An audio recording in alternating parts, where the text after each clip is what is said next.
আমরা বিদেশে যারা ছিলাম গত 17 বছর ময়নফগর থেকে ধরে আমরা এখানে আমাদের দেশের মানুষ রাজনীতি করতে পারে নাই, তারা আন্দোলন সংগ্রামও করতে পারে নাই, কথা বলার কোনো অধিকার ছিল না, গণতন্ত্র ছিল না।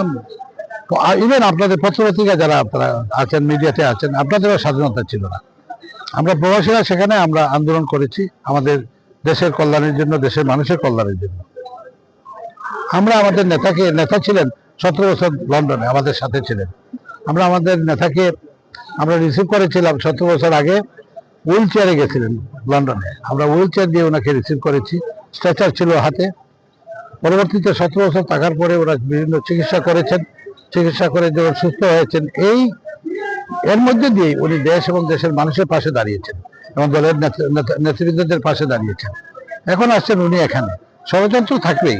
ষড়যন্ত্র থাকবে এই জন্য যে যখনই আপনার রাজনৈতিক সমস্যা থাকে তখনই বাইরের শক্তি আসিয়া ভিতরে ঢোকার চেষ্টা করে।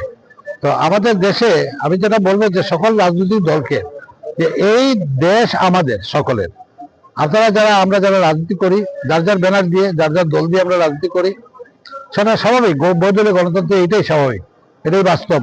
কিন্তু বিষয়টা হচ্ছে যে আমরা জনগণের উপরে আস্থা রেখে রাজনীতি করতে হবে।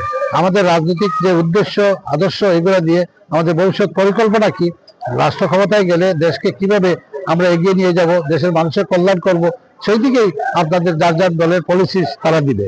এই জন্যই আমি যেটা বলছি যে আশাবাদী, আমরা অত্যন্ত আশাবাদী। এই পরিস্থিতিতে বাংলাদেশ নিডস ইলেকশনের কোনো বিকল্প নাই। ইলেকশন না হলে কিন্তু আমরা অনেক পিছিয়ে যাব।